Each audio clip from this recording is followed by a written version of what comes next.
Šiitski centar u Komu, gdje je zapravo centar sve te ideologije i religije, je doprinio da se desi islamska revolucija. A naravno, sama ličnost Homenija je tu igrala ključnu ulogu. Međutim, sam Homeini, recimo, x puta kaže nemojte mene zvati imamom. Vi mene zovite slugom. Ja sam vaš sluga. Ja sam samo služio vama i muslimanima.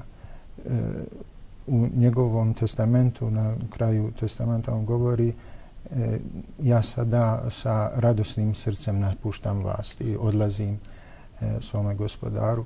Pa ipak potrebna mi je vaša molba, da se molite za mene Bogu. I ispričajte me i izvinite me, oprostite mi ako sam ja nešto krivo uradio, ako sam nedovoljno vama služio. Da. On je bio potpuno skroman je bio. Želio samo zaista da služi. Ponos mu je bilo to da izvrši svoju vjersku obavezu prema muslimanima, prema Irancima posebno i općenito prema muslimanima. Zaista je bio skroman i skrušen i samo je želio da ispuni obavezu svoju muslimansku i islamsku prema svom narodu i prema svim muslimanima i tako je preporučavaju drugima, i meni, i vama, i svim ostalim. Da, to je vidljivo i u njegovoj kući na Džamaranu, pored jednog šilteta, jednog dušeka, jednog stola i police za knjige nema ništa više. Također, u njegovom obraćanju nije bilo komplikovanih riječi. On je trudio se na najjednostavniji način. Naravno, njegov rječnik je bio bogat, pisao i pjesme, bio i književnik. Međutim, pokušavao je najjednostavnijim jezikom da razgovara sa ljudima. Također ima jedna priča da su ljudi iz Bosne i Hercegovine, odnosno ja mislim da iz Sandžaka, došli su baš zbog njega samo da ga vide, tako da su i ovdje ostali. Ako možete samo nešto više, mislim... Pa jeste, oni su moji drugovi, Halilović se prezivaju, iz ljubavi prema Homeini. Oni su došli tu sa ocem kojim je preselio na Hirat i sada studiraju zajedno, nekad imamo zajedno časove. Jedni su na doktoratu, jedan je na magisterskom. Maša.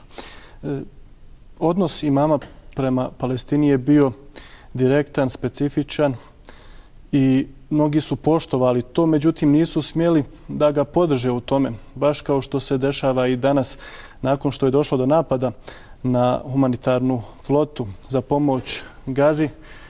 Jedna od zemalja, naravno, koja je osudila taj napad, Islamska republika Iran, bilo je nekoliko drugih islamskih zemalja, međutim, od svjetskih velesila poput Sjedinjenih Američkih Država, Kanade, nije se čula osuda tog. Međutim, zamolit vas da kažete nešto više o stavu imama Homeinija prema pitanju Palestine, okupirane Palestine. Pa Homeini je, poznata je njegova izreka da Izrael treba nestati sa lica zemlje. Zbog toga što je, po njegovim riječima, Izrael okupatorska zemlja i ta zemlja pripada Palestincima. I preporučavao je svim muslimanima da se angažuju na tome da sklone Izrael koji je nastao nepravedno. I zapravo naređivao je svima da se to mora učiniti, inače će Izrael okupirati sve arapske zemlje i Iran i neće se zadovoljiti samo Palestinu.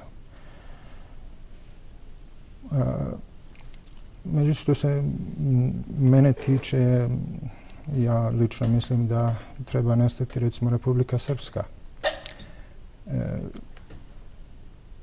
Palestina je jedna specifična zemlja.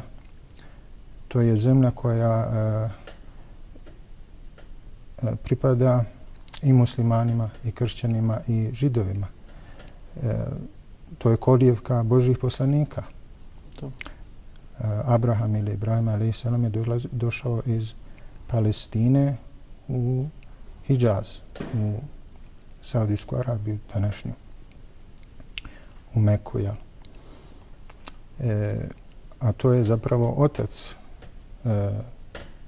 Izraeličana. I naravno Homeini i današnji vođe Islamske republike Iran, Hamenei, inzistiraju na tome, pa jeste, svi oni imaju pravo na Palestinu, na svoju domovinu. I to je, međutim, na takav način ne može. Recimo, oni predlažu da se svi vrate na svoje, i Palestinci koji su tamošnji i Židovi koji su tamošnji, da se vrate i da glasuju za jednu domovinu svoju, a ne ovako da nastaje jedna država na silu. I to je suština poruke imamo Homeinija i Hameneija da se riješi to pitanje. A sad, kako da se to riješi, to je po meni vrlo teško pitanje, zato što se tu radi o ubjeđenjima, o vjerovanjima, jer to pripada, koliko god muslimanima, pripada i kršćanima. Oni vjeruju u to, kao što i mi vjerujemo u Kuds, u Jeruzalemu. Isto tako i Židovi. Sad moramo iznaći tu neko rješenje koje se ne može samo zasnivati na nekim prirodnim pravima, pa jeste, ja sam bio tu, a bio je Židov tu, sve je tako da cementiramo, materializiramo onako kako je bilo. Na kraju krajeva Palestina, kao što sam rekao, to je nekadašnja obećana zemlja Izraelićanima. Zar ne? Neka bude cijela planeta Zemlja naša obećana zemlja, po mom mišljenju. Da se malo vratimo, vi ste spomenuli Republiku Srpsku, da idemo u Bosnu i Hercegovinu. Da li smatrate da je lik i djelo imama Homeinija dovoljno poznato građanima Bosne i Hercegovine, ne samo muslimanima? I koliko, po vašem mišljenju, obzirom da putujete vjerovatno u Bosnu i Hercegovinu redovno, koliko ima sljedbenika imama Homeinija, da tako kažemo, onih koji poštuju njegov lik i djelo? Pa ja sumnjam da ima puno sljedbenika imama Homeinija u Bosni i Hercegovini, a slabo i putujem u Bosni. Ovo je 5. godina kako nisam bio u Bosni. Za ovo vrijeme koje sam bio tu sam preveo neke knjige isto. Jedna od tih je Božja pravda od profesora Mutaharija,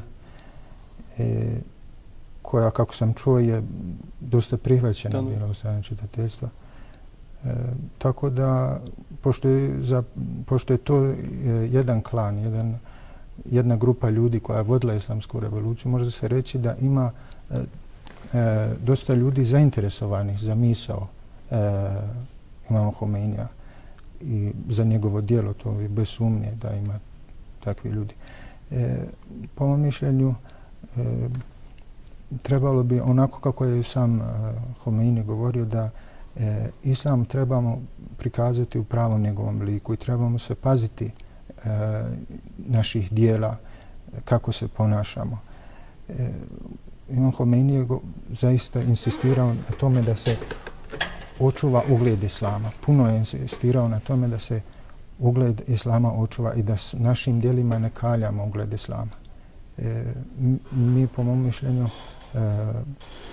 možemo izučavati i moramo izučavati sve islamske velikane i sami Bosanci doprinijeti islamskom opusu i islamskoj nauci i pokušati da na osnovu religije ujedinimo muslimane, pa čak i riješimo pitanje sa Srbima i Hrvatima. Zašto mi ne bi bili pravi muslimani da nas vide onakvima kakav islam jeste i možda i oni, i njima se dopadne islam.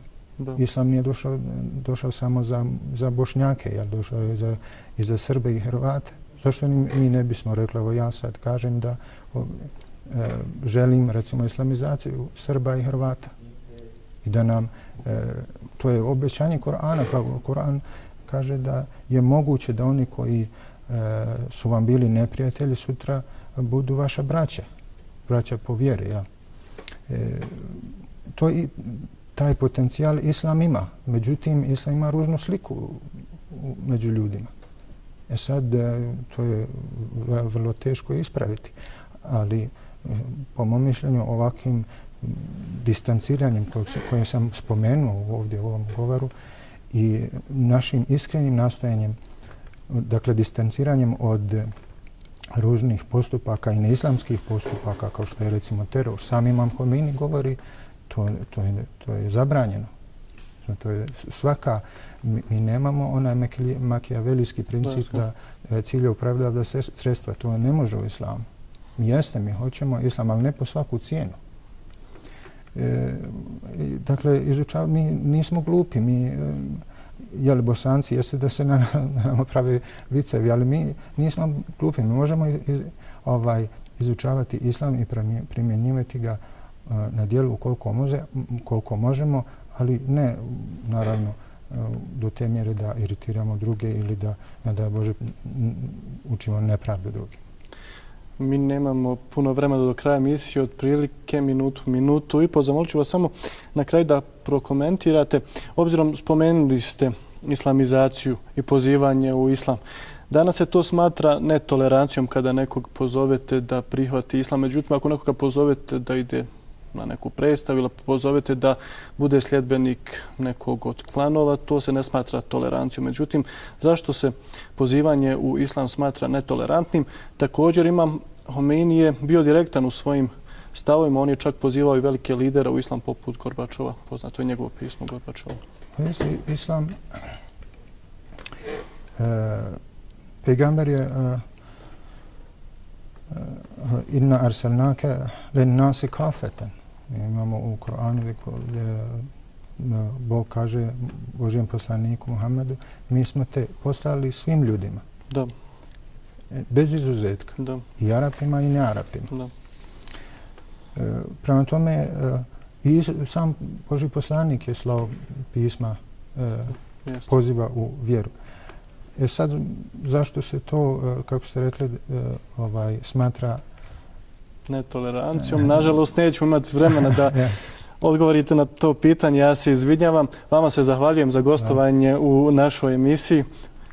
Hvala vama i puno vam se zahvaljujem i također želimo još jedan put da pozdravim i poselamim svoje rođake i svoje prijatelje s kojima se odavno nisam vidio i nadam se da ću se uskoro vidjeti i bilo mi je drago da gostim u vašem programu. I nama je bilo drago, nadamo se da će vas oni čuti, da ćete se, ako Bog da, uskoro vidjeti. A Imam Khomeini u svojoj oporuci svima poručio sljedeće: uz Božje ime krenite u proces samospoznaje, samodostatnosti i nezavisnosti u svim njenim segmentima i ne sumnjajte da će Allahova pomoć biti uz vas. Allah ima.